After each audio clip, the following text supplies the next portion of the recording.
In this episode, I am going to play for you a SafetyPro Podcast Community member panel discussion that we had a little while back with a premium member that posted a question about choosing the right digital safety management system for their organization. This kind of evolved into, hey, let's get some other premium members on a panel live, record the video and audio, and make it available to other community members at the SafetyPro Podcast Community. And I wanted to share the audio of that video recording with you in the podcast so that you might get some benefit. So get ready to take some notes if you are in the market for a digital safety management system.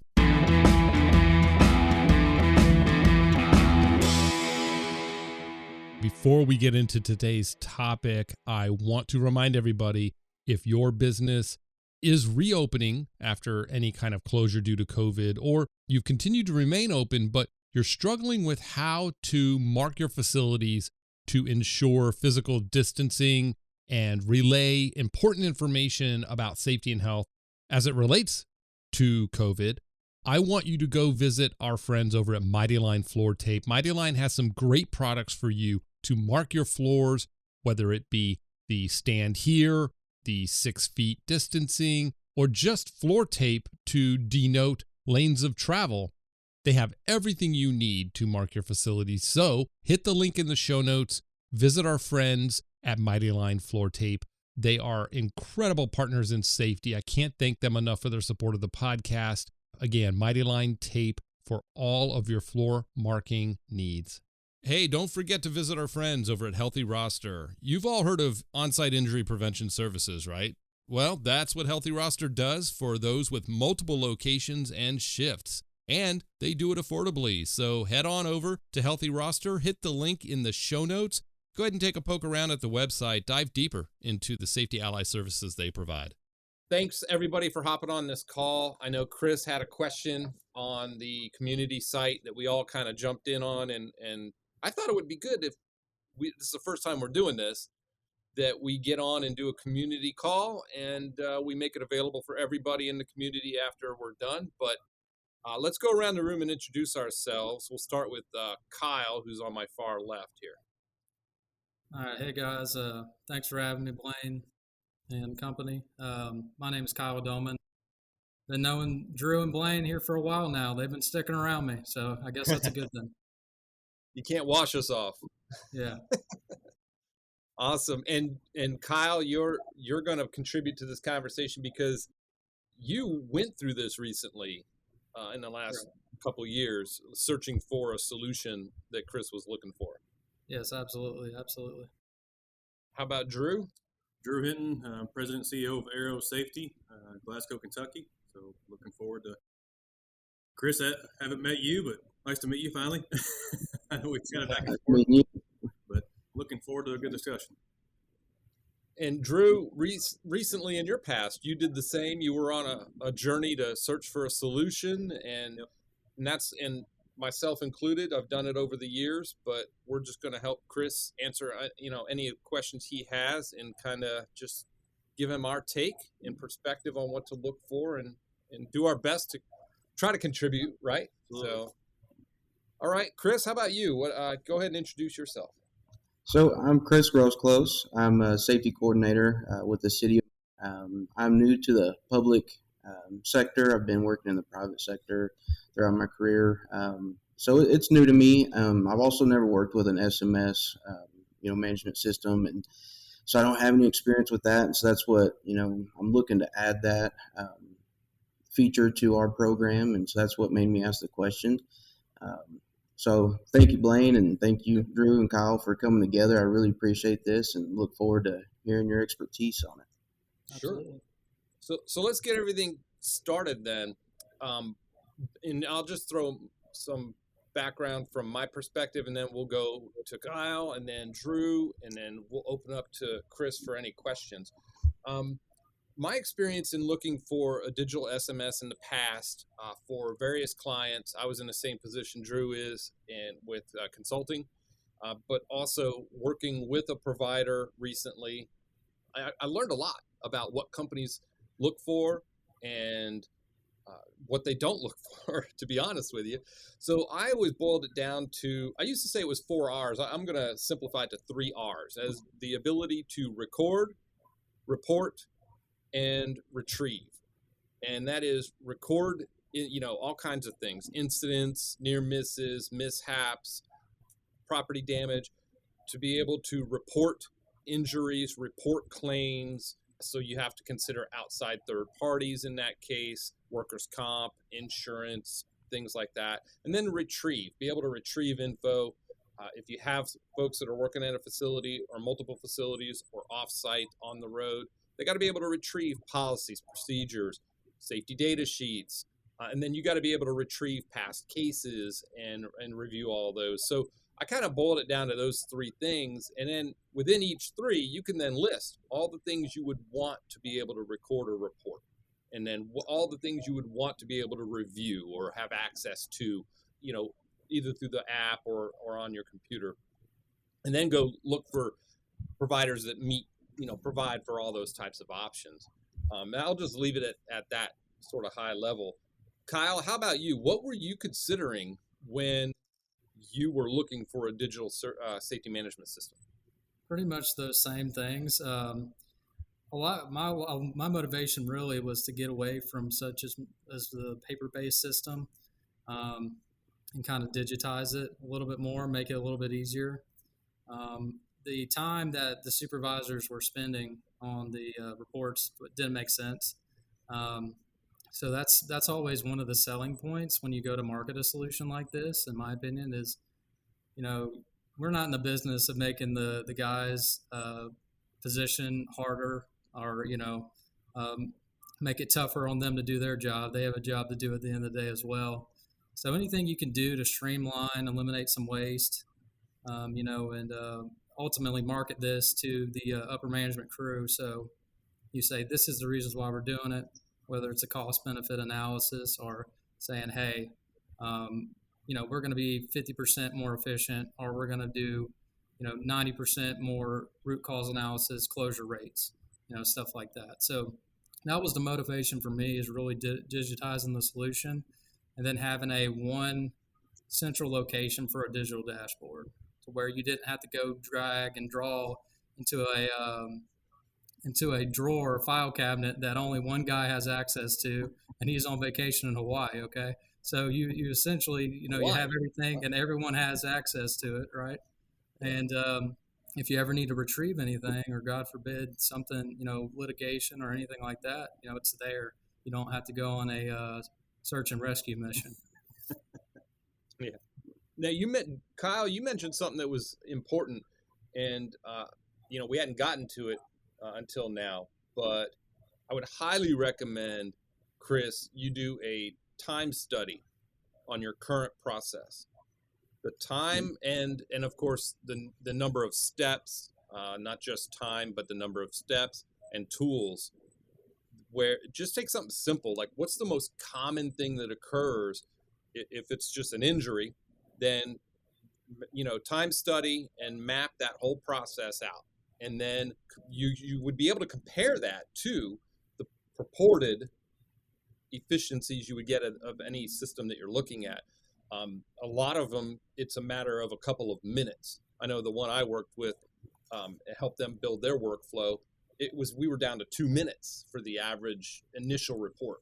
2 minutes, done, and that's it. And then supervisors and somebody like you would take it from there, get the notification and take it from there. But a time study, that's something Kyle just brought up. The time you save would be interesting to kind of see that comparison. What do you think? The time study, that's something I really do need to dig into. Some of the incidents we've had, I'd have a supervisor reach out and, sometime in the afternoon and say, hey, this morning we had, an incident. And, that's half the day, before I hear about an incident. And so having something that could give you within minutes of an initial report, that would be huge. Yes. So that's one of the big factors that I'm looking for. Absolutely. And especially with you talking about municipal workers, there could be other things. What if this happened on personal property? What if this happened in front of a business? It impacted a business. You could have potential additional claims outside of the initial worker being injured. You may have damaged a curb or somebody's mailbox or a yard. Being able to get those photos, not just on somebody's phone and then they left and was like, oh, I got to send that to you tomorrow when I come in. But like you said, in real time, attached to the report, those photos or a video, that's huge. Yeah, absolutely. And litigation is a big concern for municipalities. It's a easy thing. Auto accidents and, disruption of business. It's so easy for people to, jump to that. Right.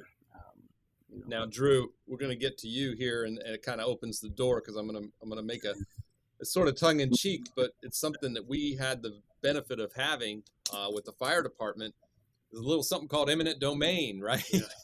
Sometimes the public was just out of luck, but depending upon the nature of the incident. But what's your take on all this? Yeah, so really when I looked for an SMS, it was three faceted. So I was looking for one for most of the employers that I worked for prior to becoming a consultant.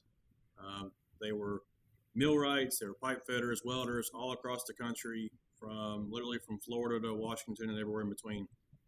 And so these guys were some of the smartest guys as far as equipment, but half of them, just being honest, half of them have old flip phones or not. They don't want to use technology. Some of them just says, I don't even want a company email address. It's just what I have to do. And so I look for user friendliness. How simple can I make it for the users? They have to go through 18 screens and 15 different processes to do the same thing? But the second side of things is I'm looking for, a lot of the positions I had was corporate positions. So I had other safety managers working for me. So how can I make it easy for them? Kind of like Kyle and Blaine both talked about, how can I make it easy for them to interpret that data rather than trying to go through 15 million different incident reports and look for, okay, here's, making tallies on how many eye injuries you had, whatever that is. And so it really streamlined it for us and helped them, kept me from having to really, micromanage my direct reports, allowed them to kind of just easily see the trends and kind of make their own guidance at their own facilities. But then the third thing, and probably the most difficult thing for me, was the management side of things, because I always tell people that safety is measured mostly by what doesn't happen, right? So we don't have a lot of tangibles that we can look at and say, okay, this is how we improve safety. We wrote a policy, but how do we know it's taking effect? And so, Kyle kind of touched on is how do we measure that? So we talk about with the time study, trying to figure out how much time it's actually taking. That's what management's going to want to see. What is it going to save us? Because, if we're spending, doesn't matter if it's $1,000 or $10,000, what's going to justify this cost, right? So they want to see what's going to justify this cost. Where am I going to save money? And it's difficult to really, give something tangible to upper management, whether it's C-suite or a director of operations, whoever you report to. It's difficult to give them something that's more so tangible that they can put their hands on, see how much it's costing aside from just medical expenses, right? And so, it's kind of a combination of what everybody said, but, probably the biggest ones for me, honestly, just based on the employees that I was working with and that were dealing with me, was the user friendliness and how simple can I make it? Because, like I said, some of them said, I don't want an email address, I don't want a computer, and we give them a computer. Okay, let's look. It's only 5 steps. Here's all I got to do, and then they're like, they get that buy-in from you. So you're bringing up something we talked about offline. I know, Kyle, we mentioned it via text as well, and that was culture, right? Yep. Did you have the similar concern that Drew just talked about? I know Drew and I have both been down to your facility, so share a little bit about like the culture, how workplace culture, everything from the age and demographics of your workers, just that impacts adoption or use. They've got to be able to use it. Doesn't matter how fancy or simple it is. If nobody's using it, it works against you. Yeah, it's kind of useless at that point. Yeah, I had a similar demographic. We actually had to, because individuals didn't have their own email address, we had to create dummy emails where they could access it online, but it wasn't like something where they were interested to check the email daily or anything like that. But like on the reporter side, they wanted to be able to see, okay, if they submitted something, could they go see it and stuff like that. One thing I was going to touch on too, as far as the culture side of it, is I mean, if you don't have that buy-in is high level of what we're talking about here, and that's one of the ones is the time study. Like one of the examples, I even wrote it down because it was so crazy. Like our current inspection process we did way back when, it was like a 12-step process, okay? And then once we got a digital solution, it trimmed it down to 2 steps. So, I mean, you're talking about, 100% or more, reducing lag time, at the end of the day, how much more are we helping these guys? And, just simple things like on the back end of it storing data. So like not having to manually type out where this individual lives and all their, social security number, all that's already logged. And so all you have to do is do a drop down. It says, hey, Kyle was, hurt on this day. And then that's it. And then you're moving on and focusing on the actual things that matter, what happened, what occurred and those conditions that, we can look at to prevent it. Kyle, you're touching on another one, and that is, we all know for record keeping purposes, whether it's state, you have in Ohio, it's the Public Employee Risk Reduction Program. Texas has their version of it, right? You've got to fill out your log. You still have the log of injuries and illnesses, and you're going to need employee information to be included. So, Chris, make sure you look for an option that will either allow the integration with any kind of people management software, HR software, okay, or you can download CSV and then import them bulk upload. And then whenever you bring on a new hire, part of that workflow, you got to get to HR. Part of the workflow is, hey, you've got to also add them to our system so they can use the system and they're in there. To Kyle's point, it automatically populates. You don't have to worry about getting all that demographic information. When you do an injury report, it automatically fills it out. So that's a big plus. The other one was the inspections that Kyle talked about. I know that I worked with a company and they went from missing, I think they only had like a 68% completion rate on their vehicle inspections. Most technicians would leave in the morning, they would be on the road. Then they would wait for them at the end of the shift to turn in the papers, the inspections, and they would discover that like 40% of them were missing, or they say they lost. Oh, it probably fell out of my truck, or because they were using the old pad and paper. Yeah. They went to this.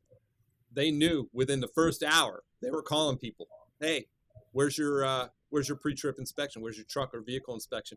They knew right away because they could look right at the system and see that, Kyle and Blaine didn't do their pre-trip inspection yet, but Drew did, that kind of stuff. Well, you're always like that,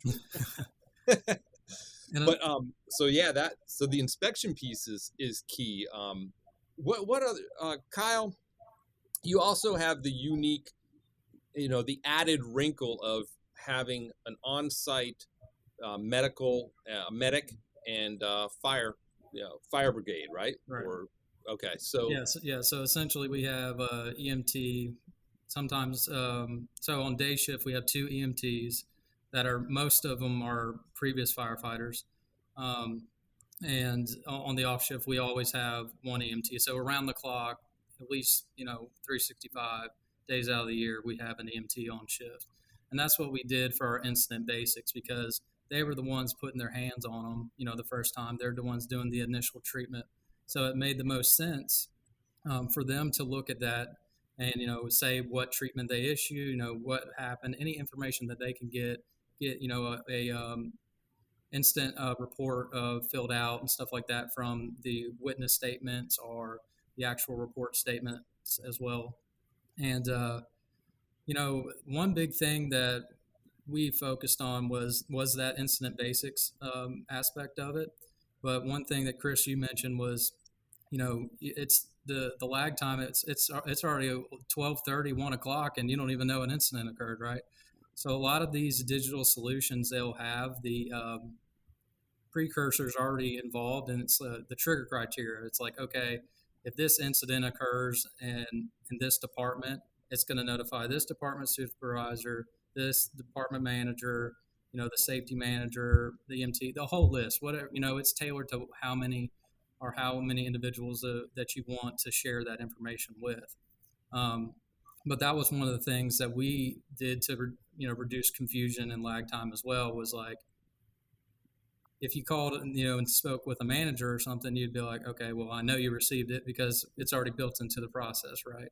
So you would just call and be like, so what'd you find? Do you need my supplemental help? If it was a lower scale incident and stuff like that. All right, Drew, how about you? What about inspections, things like that, or any other features that you look for? So one that I'm actually talking with a couple customers about, or they're actually they're in the same boat. They're looking for a safety software management system. Is they're looking for contractor management, or subcontractor, however you want to word that. And so, I mean, I've even been in places to where, they submit all the stuff by email. They send us the COIs, all the insurance, safety manual, and I'm having to go through and read all this stuff and see what they have, and then go to an Excel spreadsheet and give them a score, and then send that spreadsheet to somebody else. And there are several out there that that you can incorporate that into. I don't know how many subs or contractors that you all use, but that was something I'm starting to see more and more people are dealing with. Some people aren't even aware of even vetting out your contractors and just say, okay, here's the lowest bidder. But now you can take a quick look at what they have. But I mean, Kyle made me think of a good point, Blaine. You can relate to.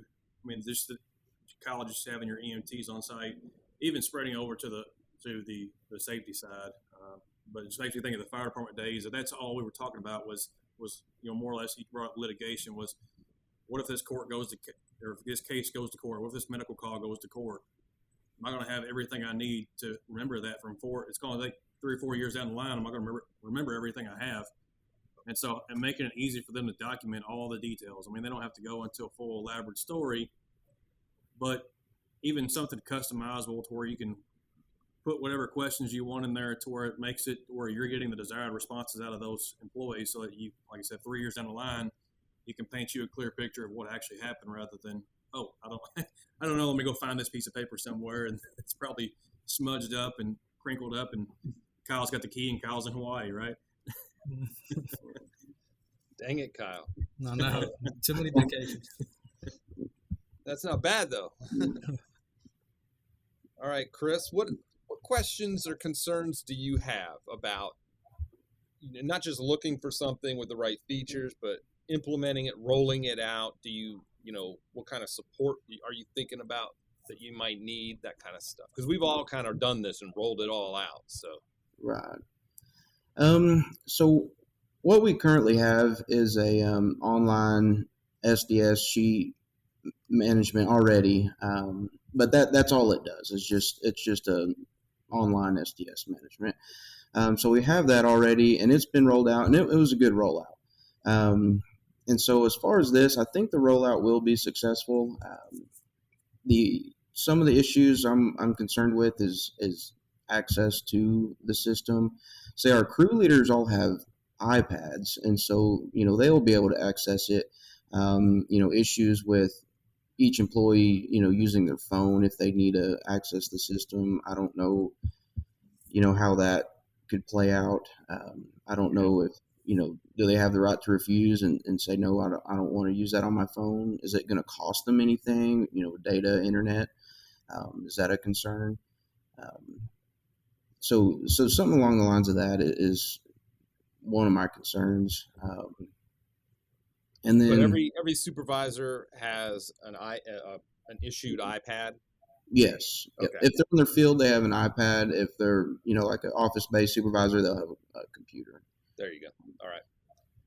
And then employees have access to a computer at any time to be able to do stuff, or does that depend? What's that look like?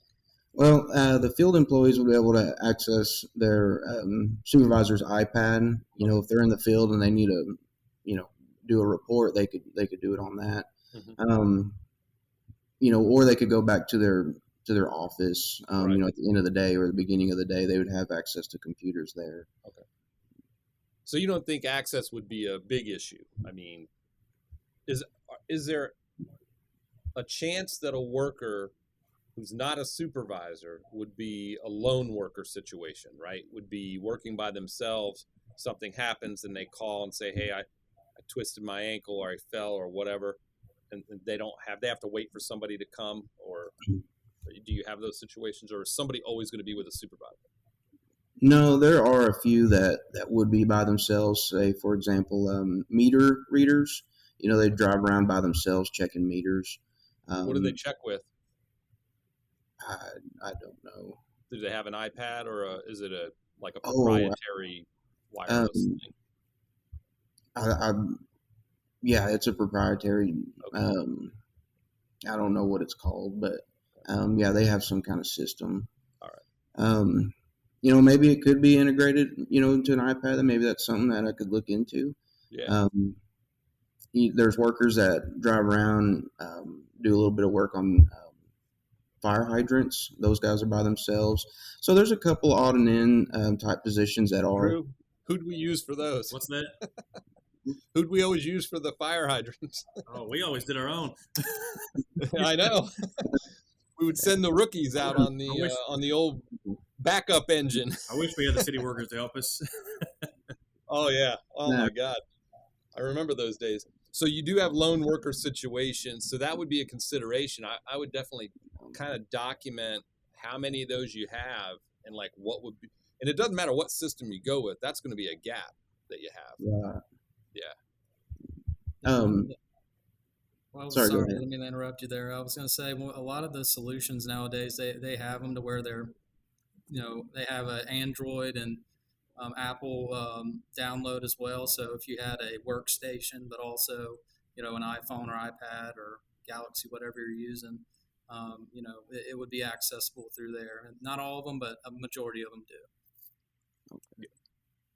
That's all. Yeah, and Chris, you said that the issue, and we've all experienced this one, not just in public sector, but in the private sector, it's an issue.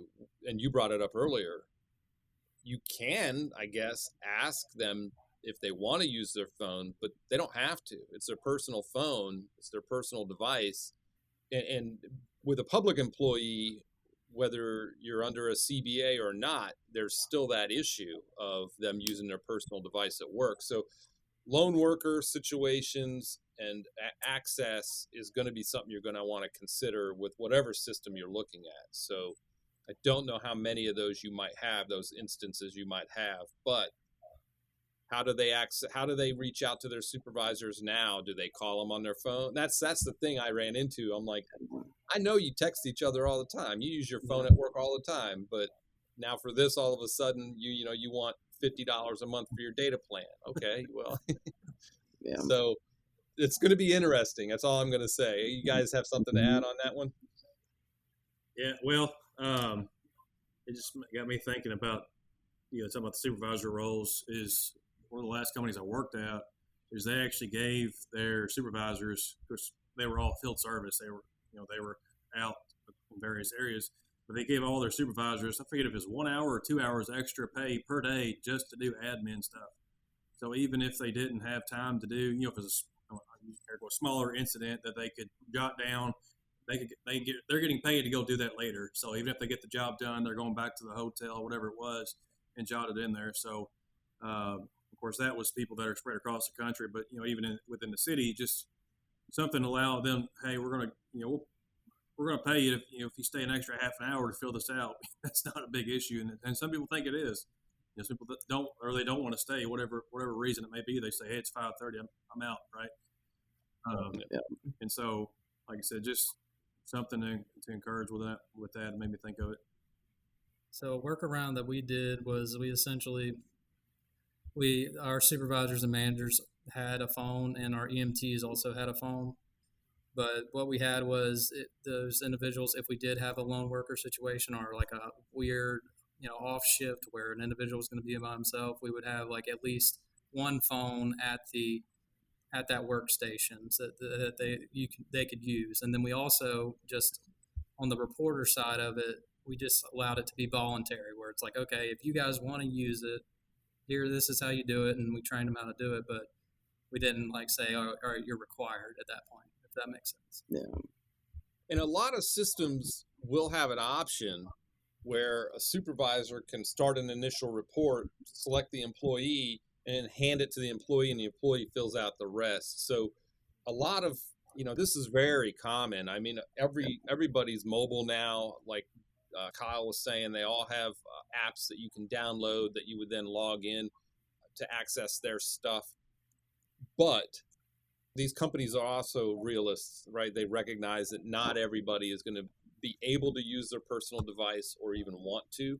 So there are usually options, that workarounds like Kyle was talking about, and that I've had to deal with of people just not being able to. I mean, I'd go into facilities right now and they'll be using iPads out on the floor because workers aren't allowed to use their phones, in the workplace. They're not allowed to have them on them, So that's very common. I guess for you, it would just be kind of assessing how big of a population we're talking about, how many of the potential cases you would be dealing with would fall into that category of somebody not having a device nearby to be able to log this. How do they do it now? The current protocol is, they use their phones anyway. If they get in any kind of incident, they would have to call their supervisor to come out to the location. And so, in that case, the supervisor could just, initiate the report, as you're saying, and then hand it off for the employee to complete on their iPad. So I don't, after talking about that, I don't think that should be too big of an issue. Okay, good. Awesome. One thing that we ran into, and I've seen even some of my customers kind of go into the same situation, or I don't know if it's a trap or what, is they're not familiar with all the bells and whistles you have. Like, the customer I met today, they've got an safety management system. They've got the SDS management software part of it. And they had a consultative OSHA audit where they came in voluntarily and brought them in, and they hit them on a bunch of chemical secondary container labels. I was like, that the system that you have, you can just print that off. No, I didn't know that. And I know from even when I was implementing a system at my employer, they'll give you a quick couple hour phone call or a couple days, maybe at the most, but then you don't hear from them after that. And so, I try to make it a point to where, hey, let's, my direct reports, hey, let's go through every single feature on this thing while it's fresh on our mind and figure out a way to implement it now. Otherwise, we will forget about it, and then we're just paying all this extra money for half the features, right? So we want to make sure that you're getting all that you can out of it. Yeah.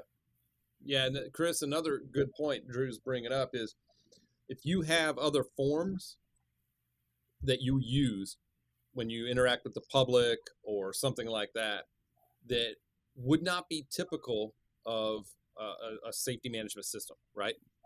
Because it's going to be like workplace safety typical forms like OSHA incident reports, things like that. But municipalities deal with some special circumstances that kind of go outside of that. Look for something that offers the ability to at least have a PDF of that form that then can be like a supervisor could email to a member of the public, or you could pull up and fill out and save it, something like a fillable PDF or something like that. That's something that you just reminded me of that one. A lot of folks, you're right, aren't aware of all the features, but that's something to consider right there. I guess get with, that would be your department, right? Or risk, right? Insurance. So figure that piece out. Yeah, to Blaine's point, like integrating stuff that you already have is key because, whether you're asking the supervisor as one of your corrective actions to do a toolbox talk or a floor blocker or safety stand down or whatever that is, if you have your own internal forms and they're working great, you don't have to just throw those out. You can implement those with the SMS system and, integrate it with it. Yeah. A lot of them, it's just a matter of going to it. They'll have like a digital file cabinet, right? You'll go to the policies tab, and then you can have them categorized. And to Kyle's point, you could have toolbox talks in there where they have to do a toolbox talk and can fill it out right there with the iPad or something like that. So yeah, looking for all those little features. So now we're kind of expanding, right, the scope of the SMS from injury illness reporting, near miss and property damage to, and then maybe chemical management like our SDSs. I had this happen. There was a crew out on the road, and they were working on in a subdivision, and one of the individuals was carrying a bucket of pitch, asphalt cement, tar, basically. It was hot, and he tripped, and it spilled all over his leg. They called me, and they were going to the urgent care because he got it on him. It was burning his skin, and I was able to call the urgent care. I was on the road. I was in my truck. I pulled over, called the urgent care. I said, it's AC cement. I have the safety data sheet, or it's an MSDS back then. That's how old I am. And I was able to get their email, the nurse who answered their email. I emailed them the material safety data sheet. Before they even arrived, they realized that they needed mineral oil to help get that off, peel it off, to separate it from the skin. They didn't have any. There was a Kroger, a grocery store, right across the street. They sent the office worker over and bought the mineral oil that they needed and had it before they even arrived. So I know it's a silly story. It's not a silly story to me, but it's an example. People think it's contrived, but it actually happened. It's because I had it with me. I had access to the safety data sheet right there. I didn't have to call the office or go to get a physical copy somewhere. So folks being out, having access to things, outside of just being able to report stuff, but being able to grab a policy, grab a procedure.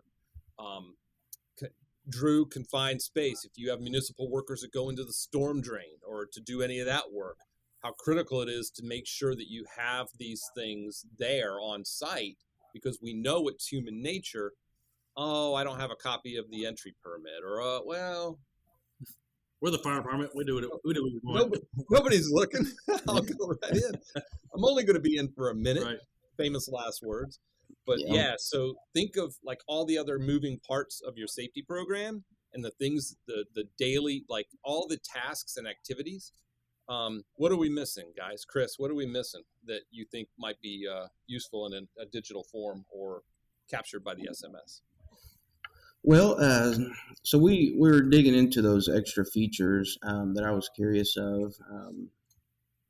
Vehicle inspections, pre-trips, incident, accident reporting, near miss, policy, the access to like maybe your employee handbook or your safety manual or whatever it may be. Let's see, subcontractor management, Drew mentioned. What about buy-in to the system, or how do you manage, the employees using it? Does it just rely on, this is the policy and this is the culture? I mean, or, how do you get them to, use the system? That's the easiest part.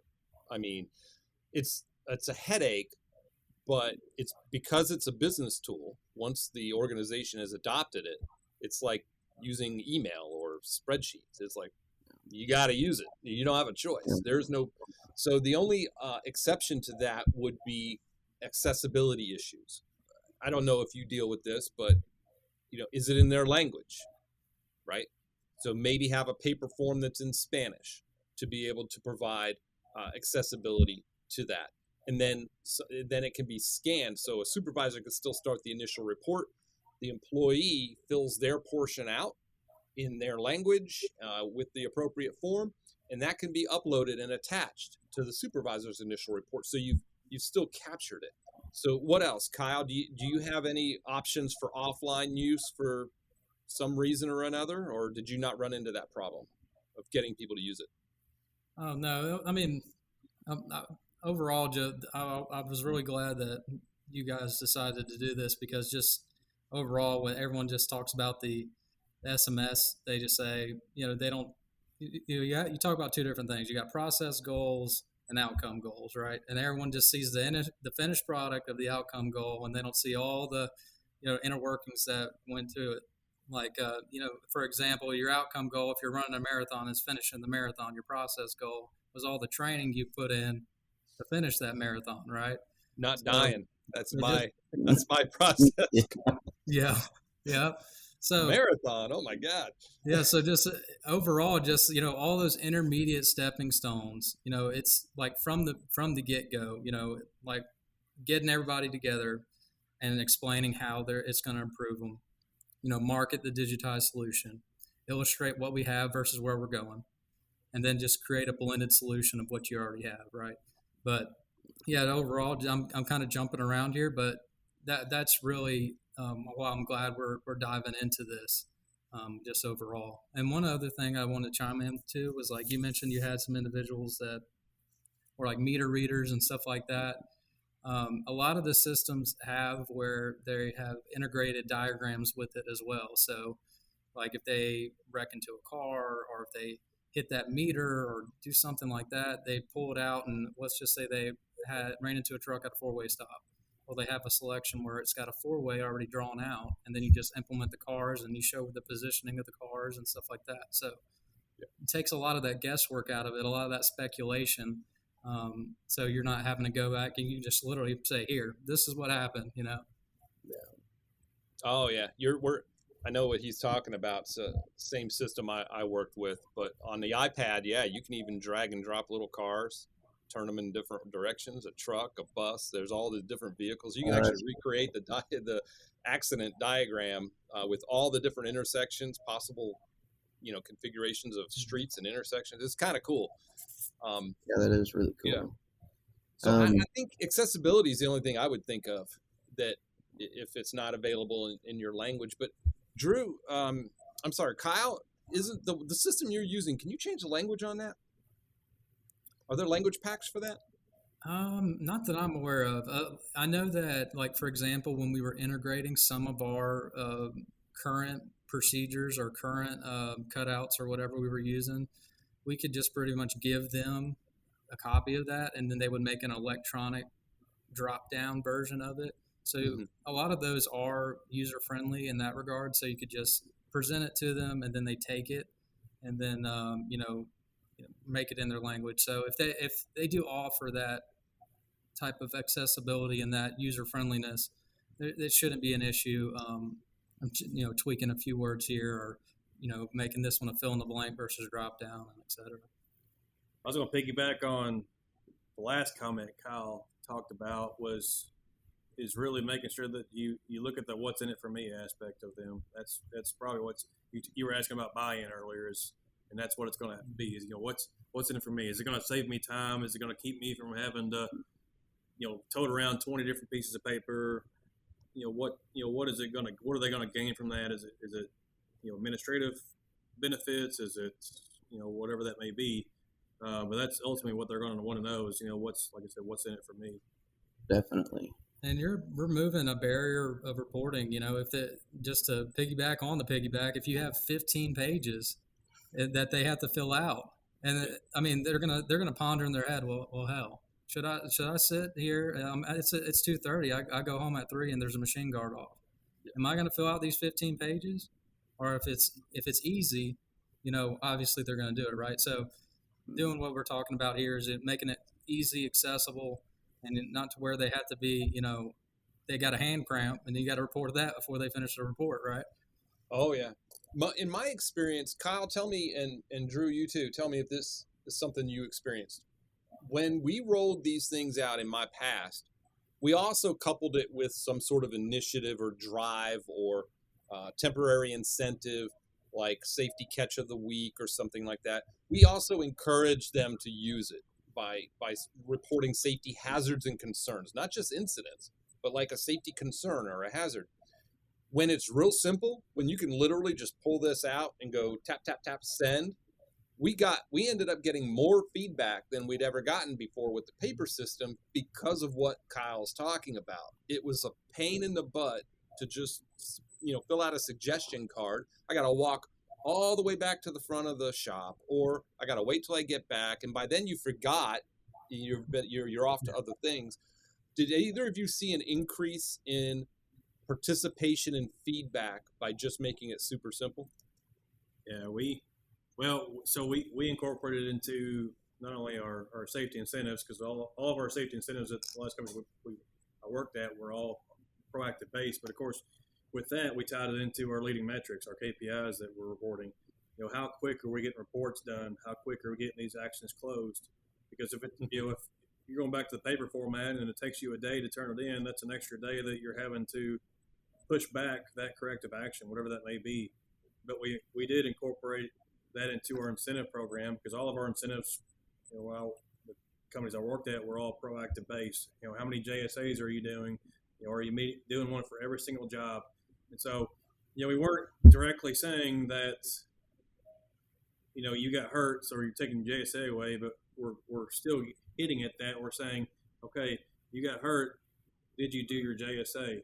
And that's where that coming to their incentives is, like I said, JSAs, their training certifications, and that's another thing that we tracked in there was it pop up and say, hey, such and such is due. Their forklift certification is coming up due in the next 30 days, rather than having to go once a month or however frequency you do it and look through your own system manually. And so, like I said, like Blaine talked about it, and put it in your incentive program, but also, like I said, management likes to see it in your KPIs. You start seeing those closure rates a lot quicker. You start seeing those closure rates in general just increase. So definitely a lot of aspects you can build that into. Wow, Drew just introduced a whole new topic, right? Training records, training certifications. You can keep a lot of these systems. You can track training. So I can pull up a profile on Drew, and I can see if he's certified to operate that lift, right? Or if I've got a job out there that requires a scissor lift or a genie lift, I'll know which crews are trained up on that and which crew to dispatch to that type of job or something like that. But so look for a robust training management, module as well, to be able to keep track and to be like Drew's point, to be able to send reminders and be able to manage your training throughout the year and budget for that. You'll know how many folks you need to take out from the field to sit down and do training, or assign training if it's a combination of instructor-led or online or something like that. You'll be able to schedule and organize a lot better throughout the year, because this will tell you when stuff's coming up. And I like the closure rate. That's one of my all-time favorite metrics to track is closure. What's our closure rate? Meaning from the time somebody says this is a problem, or we discover this was a problem as a result of a root cause from an incident, the minute we know that this is a problem, how long does it take us to close that, to fix it, right? That closure rate is key.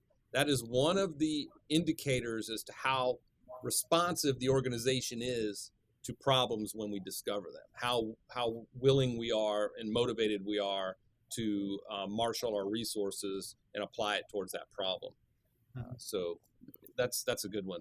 Thanks for bringing that one up, Drew. So, yeah, Chris, you were going to ask another. Oh, sorry. Go ahead. No, I was just going to say, to piggyback on what both you guys were saying, we did KPIs as well, and that's what we would do is we would do both qualitative and quantitative analytics, where it's like, okay, like we were talking about with toolbox talks earlier, did they just say, let's be safe, ready, break? Or did they say, did they do this at a certain time, and did the same amount of employees get exposed, to this safety talk or whatever it was? Were they on different shifts, and what were the impacts of it? Did they cover something that is actually directly relevant to their department, or was it just a cookie cutter thing that we pulled off from who knows where that has nothing to do with what they're doing? So yeah, just those KPIs like Drew was pointing out. And I think Kyle just introduced a whole new concept of a safety break. Let's be safe. Break. Yeah. Yeah. Because we all know that's the joke in our industry. Man, if I had figured out years ago, all I had to do was tell people not to get hurt, we wouldn't even need to have this conversation, because it's that easy. All right, Chris, what else? What other questions do you have? I know you were going to get into a line of thought there. So I wanted to ask, as the administrator, the owner of the system, have you had any concerns with security, such as, the loss of your data, or possibly, user information being, hacked and accessed, unauthorized access of any kind? So any security concerns at all with that? That's a great question. And so what you're going to want to ask any of these providers is you want a certificate of their compliance, what compliance standards they meet. A lot of these providers also provide for, I know the one Kyle and I and Drew, you know who I'm thinking of, because they provide for municipalities, government, they have to comply with security requirements, standards, right? I can't remember the acronym because my brain is just too full of acronyms right now. And I can get it to you offline, but it's all on AWS servers, or it's all on some other compliance server or something like that. You want to make sure they can provide that certificate of compliance and how they secure your data, because you're not going to, unless you get an on-prem option where the software is installed on your premises. That's crazy to do. You're going to have this hosted on their servers. So that's a good question to ask. It's an easy answer. You just got to present to your risk or lawyers or whoever that certification of compliance, how they secure the data. And that's usually a slam dunk. Right. Perfect. So what about backups? Yeah, they're all the same thing. It's going to, so data compliance, it's all kind of one package. How the redundancy, because that's also compliance. If somebody hijacks their server, that's risk. You could still operate on redundant servers off, somewhere else in the country or somewhere. So that's going to all be packaged up in that compliance certification. And almost every one of these providers has a boilerplate either on their website or an email with a document that I send to you that nails all this stuff, because that's usually one of the first things a large organization or a government agency is going to ask is about that data compliance. Perfect. Yeah. If they don't know what you're talking about, run. Just hang up. Don't. Good advice. I said hang up like you're like it's an actual phone. Like I always made sure. Hang up. I always made sure to have our IT department, because I don't know any of that stuff. Yep. So we always made, okay, IT, what do you all want to see as far as, protect? I say, I'll just tell them what I need. We have medical records in here, whatever it is. You all make sure it's protected. It's like, this is not my will. Well, now I will caution you on that. So, and I learned this the hard way. Drew's right. So what I would do is I would get the compliance information and I would say, hey, we're looking at this system. This is how they secure our data. The data is strictly related to, and then lay out like the data. It's not like data about our finances or accounts and, banking information. It's just literally related to workplace safety. Cryptocurrency. Give them that info. And same with HR. Don't ask them, because if you ask them, they're going to wreck the whole thing. And I love our IT and our HR partners, but God bless them. If you tell them what you're doing, you'll never be able to do it. Mm-hmm. Period. Yeah. Because they're going to go HIPAA. Now, that's personal information. And It's like, no, it isn't. It's work related. Right. It's workers' comp requires it. The state requires it. Federal OSHA requires it. No, it's not. It's not personal information. We own the info, but when we have to secure it, and here's how we're securing it, and that's where you get that documentation. But don't ask them. Just tell them this is what we're doing, and here's how they're securing it. Do you have any issues? They may want to I want to see it, or didn't approve this, and they'll start. You know the drill. You've probably been there, Chris. Forgiveness, not permission. Yeah. Yeah, Chris, I was going to say too, a lot of them, once you've entered, a lot of them are cloud-based solutions. So if you were going to do what you were talking about, where you would have like an internal server, you would add a substantial cost, because you would have a tower, probably 10 foot tall, that you would have to implement in there, depending on how much and how many employees you have. But one thing that I would do as kind of just the best practice in my mind was, once everything's added to that incident, like everything you need, for all the way from incident basics to root cause analysis to closure, all that, and then all the things you did as corrective measures and the controls you put in place, I would download it and then just attach it to that employee's file, like on mine. And at that point, it kept it all together in that employee's file, and it wasn't like 20 different individual documents. It was just one PDF that kept everything with it, if that makes sense. And then another thing too is how users, it's another security thing too, is depending on how that user has functionality or is able to access things, like from the reporter level all the way up to an admin level. You can pretty much tweak what they can and can't do. Permission levels. Yep. Yeah. Gotcha. Good stuff.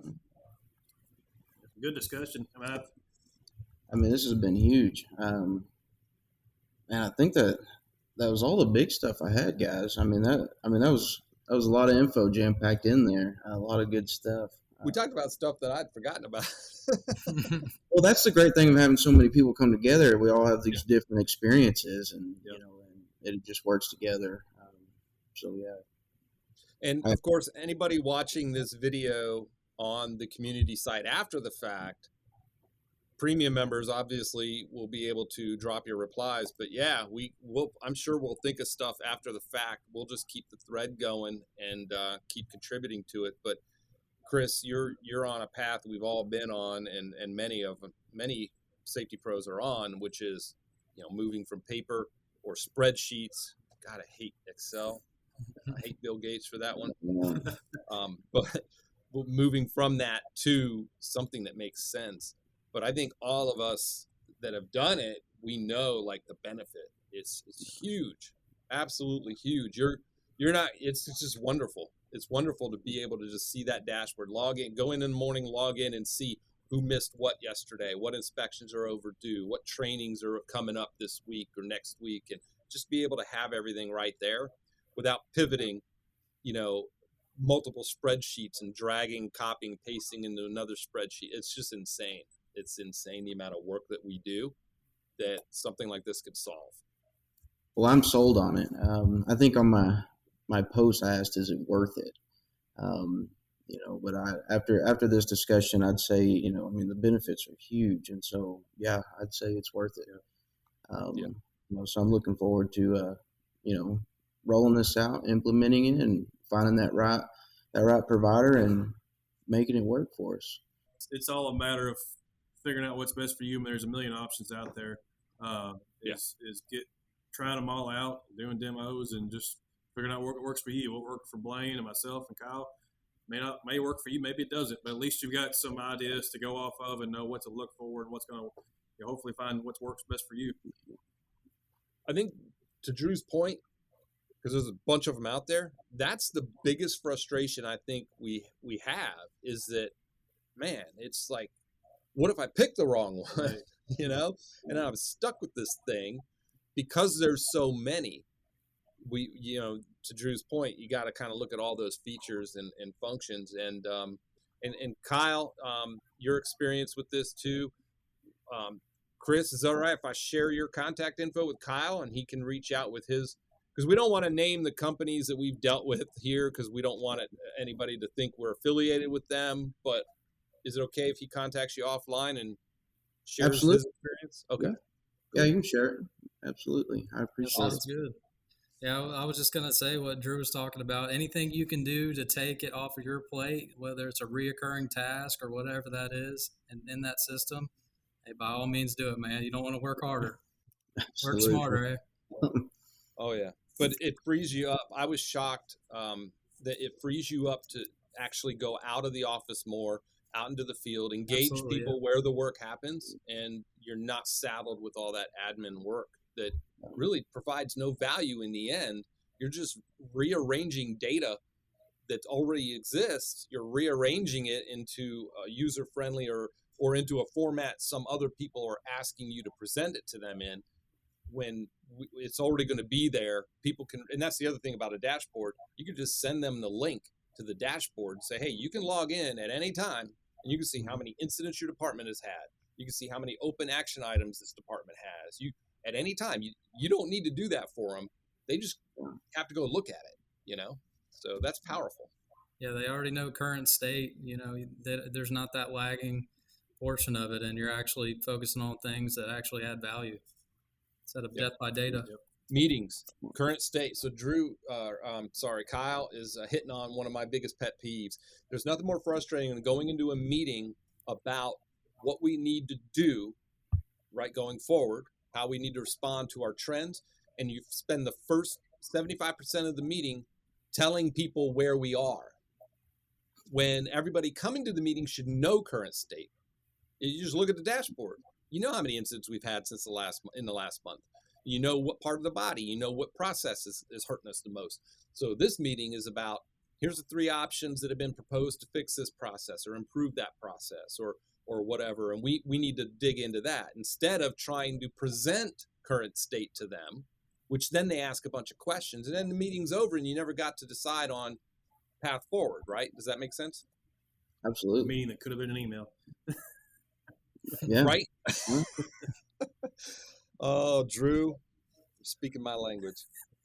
All right, I'll share your contact info, Chris, with Kyle. And Kyle, just feel free to reach out with him with your experience with your system. And I'll send you that contact info, Chris. You got any other questions for us before we wrap this up? No, I don't. Man, you guys did a really awesome job. I mean, you answered questions I didn't know I had and answered all the questions that I had wrote down before I even got to ask them. So you guys, I appreciate, the 3 of you coming together. Blaine, I appreciate you putting this together. This is a huge help to me, guys. I really can't thank you enough. Really, really do appreciate it. Glad you can take some out of it, man. Absolutely. Oh yeah, definitely. I appreciate you guys, especially Drew and Kyle. Kind of last minute, I was like, and I was messaging with Chris in the community. We were messaging each other, and I said, dude, this would be a really cool topic. Like if we just all got on a call and recorded it, I think other people might benefit from it. And so Chris was willing to do it from the start. And you, Kyle and Drew, I thought of them because they like me, they recently went through this, and and Drew certainly sees probably a hodgepodge of systems people use with these different clients he has. And so I hope that you got a lot of value out of this. And then we'll keep, like I said, we'll keep the thread going and keep feeding the information into that thread, because I think this is sort of an evergreen post. Most of the stuff we talked about, I don't see changing over time too much. So I think a lot of community members into the future, a year from now, whatever, will be able to see this video and get a lot out of it too. So we'll keep coming back. I'll try to remember to keep coming back to the comments section and update with things as we learn them, right? And I'll do the same as I, go through this journey, and if I, find stuff that I find interesting or what doesn't work, I'll go back and share that as I go through it. Hey, a year from now, you'll be on here giving us your advice of what you went That's through. Right. That's right. Chris would be like, yeah, I'm going to re-record that video. Yeah. And I would be okay with that. Yeah. All right, guys. Thanks, everyone, for taking time out of your busy Monday to jump on here. And I'll get this posted in the community and keep the conversation going. All right, there you go. Wrapping up that video we had. We got such great members of the SafetyPro Podcast community, and the dedication that they have to developing each other and supporting each other is incredible. I'm so happy to have them on board. The community itself does not exist without those members, so I can't thank them enough. And if you are looking to join a community of safety professionals, head on over to the SafetyPro Podcast community. The link is in the show notes. We would love to have you join in on the conversation as well. And I will talk to you on the next SafetyPro Podcast.